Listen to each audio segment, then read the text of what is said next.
touch-activated door latch. You can see the amount of space around me here. Nothing's cramped. Personal, we can customize our own sport mode, efficient mode, expressive mode, and relax. Look at this legroom too. Tons of legroom here. I could probably Push-button door handles. Right up close here with the graphics. You can see this is sharp and it looks really, really high-end. Exposed carbon fiber, flat front floor, flat rear floor as well here. Push-button seat folding. Dual USB-C charging ports on the back of each seat. Here's your charge port here with some handy little flippies inside. I'm Justin Pritchard, and those are some of the things we'll be learning about in this video.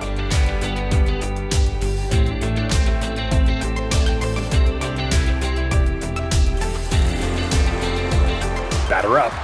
Look, doing 0 to 60 in well under 4 seconds is an eyeball-flattening thrill ride, but in an electric car like the all-new, all-electric BMW iX M60, there's no rollout, boost lag, or power curve to overcome before thrust arrives in full.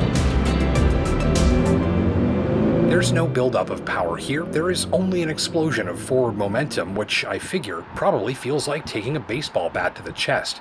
Engage sport mode and stuff both pedals to the firewall for launch control. Listen a moment to the electric two-step sound as the motors are torqued to the max, then release the brake pedal while keeping the throttle jammed for an eye-watering launch.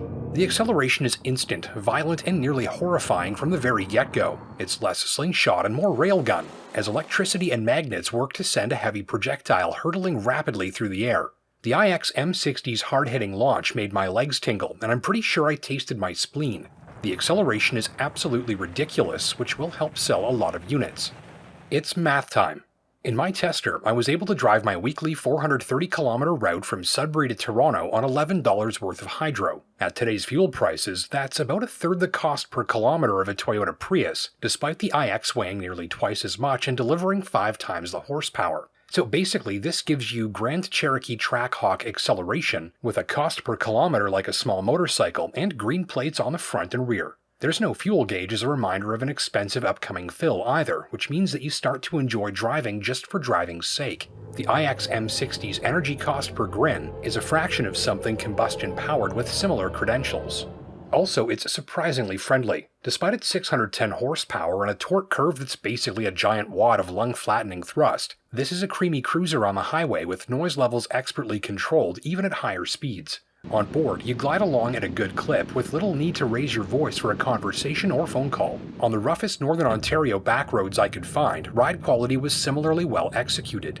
Though I found the machine most compelling as a long-distance highway cruiser, noise levels, harshness, and drama were kept to a minimum, even as frost-heaved, pothole-covered surfaces had their way with my tester's springs and shocks and great big 22s.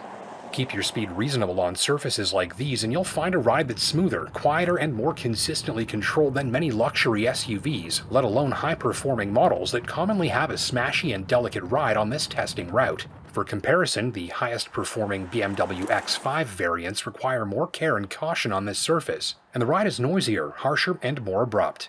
So the BMW iX M60 is part car, part luxury business lounge, and part rocket-propelled plaything. Still, what stood out the most on my test drive was its ability to deliver remarkably consistent ride comfort and noise levels, even across a wide range of surfaces that usually cause issues for high-performing machines like this. Also, the ability to weld every torso within the often tranquil cabin to its seatback on command never gets old. If you like, various sound effects can be deployed to spice up the process, with options ranging from melodic chimes to sci-fi warp drive at full throttle. So let's take a look at the different drive modes, how we select them, and how unique sound effects characteristic of each one are used to help shape the driving experience. So my mode's right here. We click this, and then we have this screen here. So personal, we can customize our own sport mode, efficient mode, expressive mode, and relax. And as we choose the one we want, for instance, expressive here, you'll actually see the interfaces, the menus, and even the background noise in the vehicle's cabin changing to match that drive mode. So the relaxed drive mode.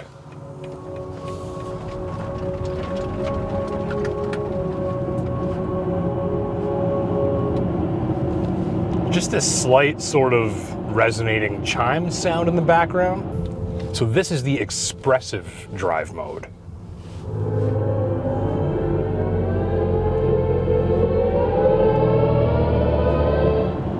think you probably heard that a little bit better. Do one more there for you to make sure. So the expressive drive mode.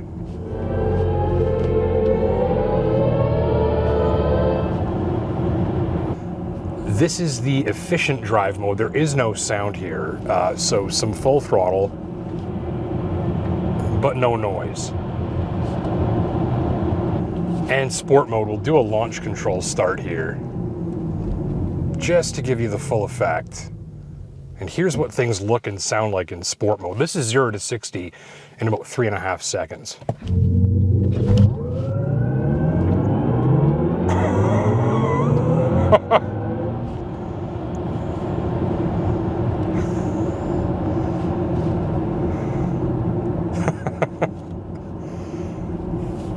My legs feel dizzy from those G-forces. Holy jeez.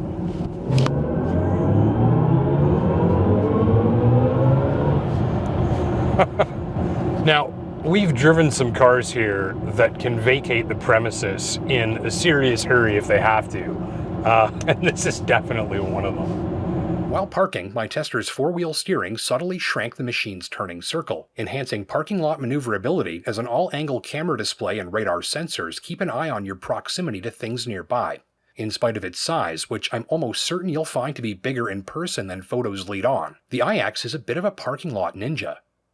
But one of my favorite moments on this test drive happened when I left the gym on the very sweatiest of afternoons. I'd just completed a 2-hour sweat-fest leg day and lengthy post-workout sauna before returning to the iX in a highly overheated state. Thanks to cabin preconditioning, I returned to an interior that was pre-cooled to full cryogenic. A few clicks activated a level 3 massage from my seat where I chilled out, sipped my smoothie, and checked my emails while blasting some Arkells on the megawatt Bowers & Wilkins stereo system. It's the little things, you know? The interior has a fresh new look with several daring elements and extended use of quilted surfaces and crystallized controls to help convey the visual identity of the brand's latest electrics. The iX's dash and central screen are presented as a giant floating blade, complete with very crisp graphics and full customizability at the tips of the driver's fingers. Let me get you up close with some of my favorite features and touches in here. After all, you may not have seen inside of one of these yet, so let me give you a bit of a look around. Crystal-inspired controls, head-up display, push-to-tint moonroof, push-button door handles, and an emergency release under here in case you lose power. You would pull this instead. Otherwise, we just push the button here. Get you right up close here with the graphics. You can see this is sharp, and it looks really, really high-end, and very nicely animated too. Pretty much everything on here responds to your touch. And of course, that helps give you the modern and high-end experience that you're expecting at this price point. Exposed carbon fiber, flat front floor, flat rear floor as well here. Push button seat folding. Nice and soft action on that. A little heavy to put that back up. Dual USB-C charging ports on the back of each seat. So a little demonstration for you. On the roominess in here, I find that photos don't do the iX justice. I think when you see one of these in person for the first time, you're gonna find this is a bigger machine than you think from looking at photos. So here I am as a 5'10", 200-pound guy. You can see the amount of space around me here. Nothing's cramped. We've got this nice open space here in front of the center console. Flat front floor under that, adding to the sense of roominess in here. You can see in my comfortable seated driving position, even with that sunroof overhead, I've got plenty of headroom, like well over the width of my hand. Everything sort of falls to place in here. Good outward visibility, nothing too crowded. Let's see how I would fit in the back seat directly behind someone of my size.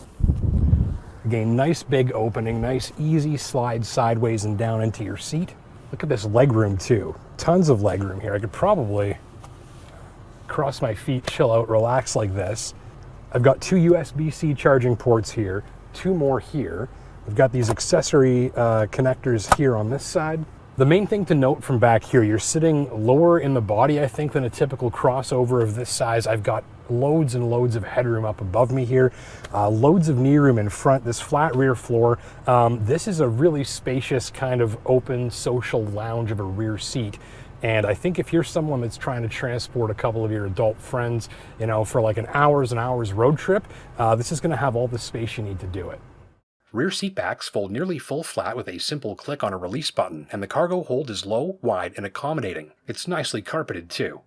Note that boarding and exiting canines will have to clear the rear bumper, which protrudes more than most out below the cargo opening. Up. Good boy. Weirdly, you fill up the iX M60's washer fluid via the flip-up emblem on the front of the hood, with a transformer substation's worth of electricity underneath. Opening this is a dealer-only affair. I would tell current BMW X5 drivers considering the switch that the iX doesn't drive exactly like what you're used to, but that many attributes are similar, especially when it comes to experiencing a polished feel of weight and density on the road. The overall drive in the iX is a new take on a familiar feel. I don't think it'll win you over if you prefer the steering in a high-performing X5, which my testing notes revealed to be sharper, more eager, and more direct. I figure the ever-tempting punch of its crushing torque and the strong bite from the well-tuned brakes are the stars of the iX's performance. I think the handling is surprisingly flatter and grippier than the size and shape of this machine lead on, and that's thanks in no small part to the low center of gravity, enabled by the floor-mounted battery. While the M60's handling and braking capabilities give drivers access to some thrilling G-forces, delivered with that signature sense of point-and-shoot confidence you get when you're backed up by big power and big brakes, the awkward steering wheel shape and my wish for a little more feel meant that I enjoyed the performance of this machine more as a hot rod than a corner carver. No complaints from the headlights, which use LED technology enhanced with laser module high beams that stretch the range of your nighttime vision, making it easy to see potential problems even very far away. The clean white lighting color makes life easier on your eyes, and on northern highways, I especially appreciated the amount of light this system pumps into tree lines and culverts next to the roadside too. It's a world-class lighting experience.